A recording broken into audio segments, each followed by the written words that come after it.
Parliament के अंदर किस तरह के अनपार्लियामेंट्री लैंग्वेज का इस्तेमाल हो रहा है। वाद विवाद को हम कहते हैं कि ये स्ट्रीट टॉकिंग से अलग है। जो चौराहों पर और सड़क पर खड़े होकर जो सड़क छाप लोग बात करते हैं उससे अलग होता है। क्या कहें, हम सब लोग शर्मसार हैं कि संसद में इस तरह की भाषा का इस्तेमाल होता है। और जैसा फैज़ान साहब ने सच कहा कि ये कोई फ्रिंज एलिमेंट नहीं है, ये कोई धर्म संसद नहीं थी, ये हमारे देश की संसद थी जहां इस तरह की भाषा का इस्तेमाल हुआ।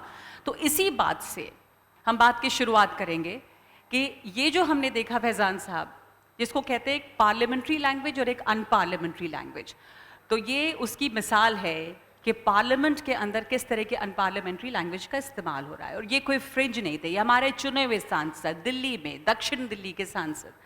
तो अब मैं आपसे समझना चाहूँगी कि क्या है पार्लियामेंट्री लैंग्वेज। आजकल जो गाली गलौज है, बल्कि पार्लियामेंट्री लैंग्वेज तो वही हो गई है।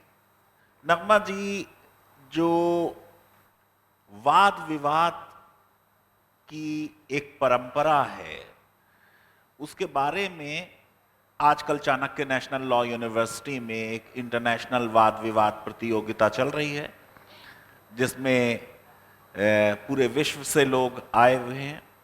कल हमारे हाई कोर्ट के मुख्य न्यायाधीश वहां जाएंगे। वाद विवाद को हम कहते हैं कि ये स्ट्रीट टॉकिंग से अलग है। जो चौराहों पर और सड़क पर खड़े होकर जो सड़क छाप लोग बात करते हैं उससे अलग होता है। जब आप दूसरे की बात से सहमत भी नहीं होते तब भी आप पूरे सम्मान के साथ अपनी बात उसके सामने रखते हैं।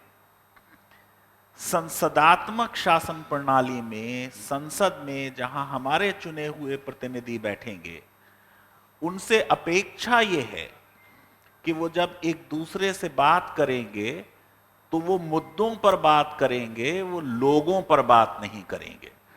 जो कल एक सांसद ने कहा, उन्होंने किसी व्यक्ति पर कहा, और मैंने, जैसे आपने कहा, कल मैंने आपके चैनल पे ही कहा कि ये एक व्यक्ति का मामला नहीं था, बल्कि एक पूरे समाज के विरुद्ध हेट स्पीच बिल्कुल एक्सप्लिसिट थी। और अगर ये संसद से बाहर कही जाती तो ये एक अपराध होता। मुझे नहीं मालूम कि कितने लोगों को ये बात मालूम है, लेकिन संसद में अभिव्यक्ति के अधिकार को एब्सोल्यूट इसलिए रखा गया कि हमारे जो प्रतिनिधि हैं वो जब बोलें तो उनके ऊपर कोई पाबंदियां ना हो।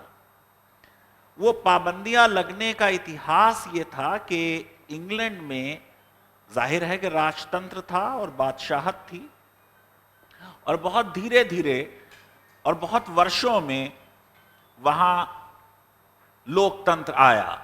और लोकतंत्र का मतलब यह था कि संसद की शक्तियां बढ़ती गईं और महारानी या जो राजा थे उनकी शक्तियां कम होती गईं।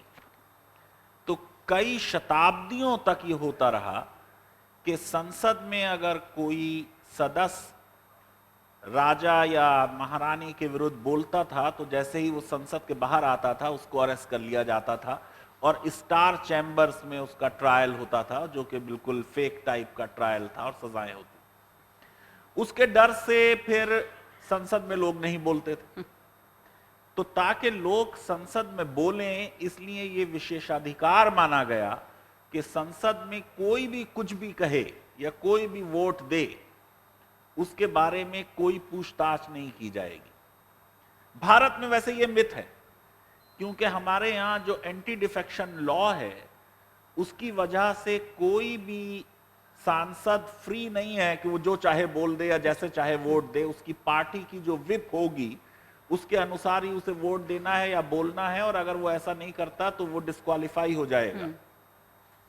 मुझे अफसोस यह है कि जब एक नई संसद में हम गए और देश के नेता ने बहुत साफ तौर से कहा कि किस तरीके की आप बात करते हैं ये तय करेगा कि आप इधर हैं या उधर हैं, फिर उन्हीं की पार्टी के आदमी ने इतने लो लेवल पर डिस्कोर्स को ले गए कि आपने पूरे एक समाज के लिए एक नहीं बल्कि 4 या 5 एडजेक्टिव यूज किए। अब देखिए, संसद में जो स्पीकर है उसको किसी को बोलने पे बहुत ज्यादा सजा देने का अधिकार नहीं दिया गया, ताकि बोलने की जो स्वतंत्रता है वो कम ना हो जाए। जी। इसीलिए जितना पीरियड बचा है एक सेशन का, बस उतने में ही आप सस्पेंड कर सकते हैं। लेकिन राजनीतिक दलों पर वो पाबंदी नहीं। तो क्या वो राजनीतिक दल जिनके सदस्य संसद के अंदर, संसद के बाहर तो जो जो कहते हैं वो तो पूरा देश सुनता है और देखता है और अफसोस करता है, क्या वो उनको टिकट नहीं देंगे? या पार्टी उनके विरुद्ध कोई अनुशासन की कार्रवाई करेगी? वो तो पार्टी का जो डिसिप्लिन है जी। उस डिसिप्लिन को तोड़ा गया है, और जो भारत की संस्कृति है उस संस्कृति का अपमान किया गया है। तो मैं समझता हूं कि किसी भी सांसद को आप बहुत सजा उसके बोलने पे नहीं देते। जो कुछ उसने बोला उसको एक्सपंज कर दिया जाता है, इस केस में भी कर दिया गया। कोई थोड़ी बहुत शायद माफी भी कहीं हुई, लेकिन वो उतनी साफ और क्लियर नहीं थी। तो वो बात नहीं है कि संसद में उसके विरुद्ध क्या तो कार्रवाई होगी।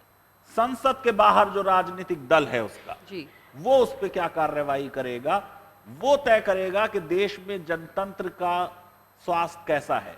और मैं आपको बता दूं कि पूरे विश्व में अगर आज जनतंत्र मर रहा है तो उसकी सबसे बड़ी वजह यह है कि जो राजनीतिक दल हैं वो गेट कीपर्स का काम अच्छी तरह नहीं कर रहे।